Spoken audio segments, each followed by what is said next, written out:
Hello guys, good morning. First of all, let me introduce myself. My name is Anisa Turrochmah, and you can just call me Anisa or Turrochmah. In this video, I will answer some questions that were given to me about several problems surrounding public speaking. What are those? You must be curious, so without any further ado, let's check it out.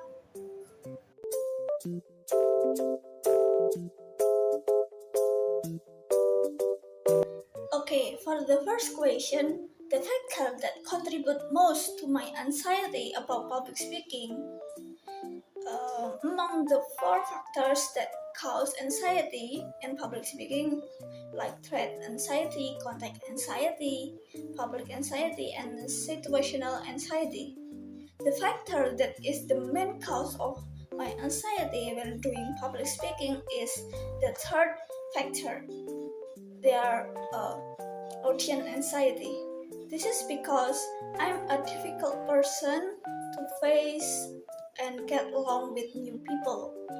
I need a long adjustment time and adaptation in dealing with new people. And apart from that, I also have an introvert personality who rarely speak and prefer not to interact extensively with new people. For example, when I presented material for the PPK ORMAWA programs in front of accessor, I experienced extensive or big anxiety, and the biggest cause was because my audience or the accessor was people I didn't know and someone who had more experience, skill, or experience about the PPK ORMAWA than me. On other hand, when I make a public speaking presentation in front of the lecturer and my classmates, I'm more confident and don't have uh, extensive or big anxiety because I know my audience well. They're my friend and my lecturer that I face like every day. So when I'm doing public speaking, the factor that causes me the biggest anxiety is the audience. Now for the second question, a plan for managing my anxiety before and during my speech that includes specific techniques.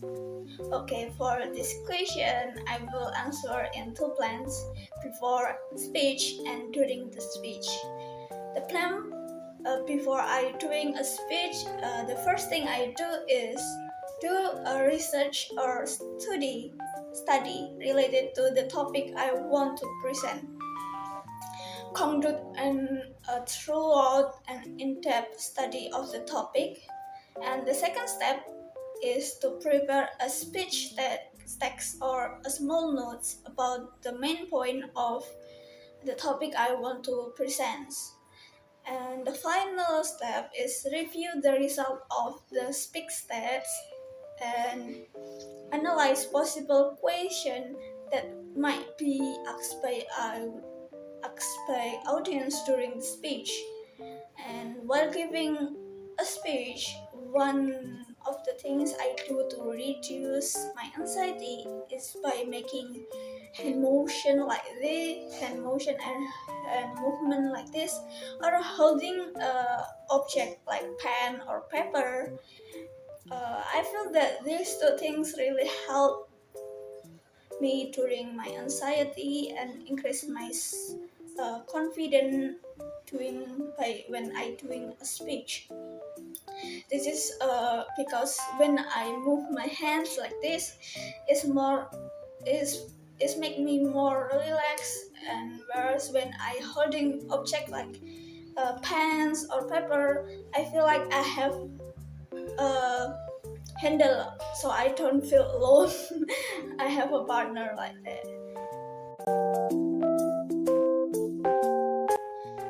Next question. This is not like a question because there is no question mark, but like a statement. But I get it. The question is some of the consequences of poor listening. There are many things that result from not listening well. However, in my opinion, the worst thing consequences about poor listening is that someone cannot understand the message or information that given properly and correctly. The crucial thing is that if someone doesn't listen to something well, they won't be able to understand the message or the information as a whole, and this is could lead a miscommunication. And if miscommunication happen or occur, there will be a more problems that will come later.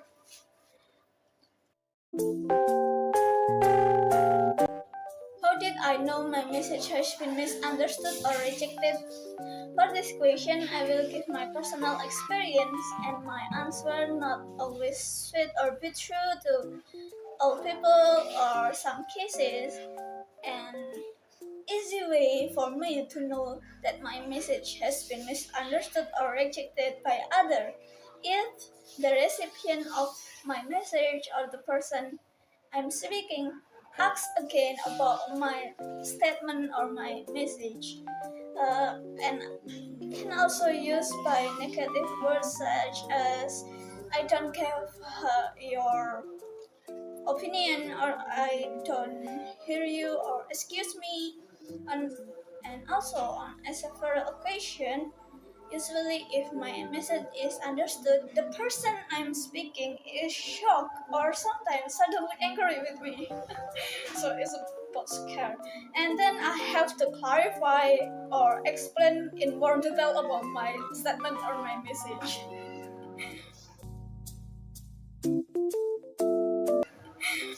Okay, for the last question that kept me from remembering important information accurately,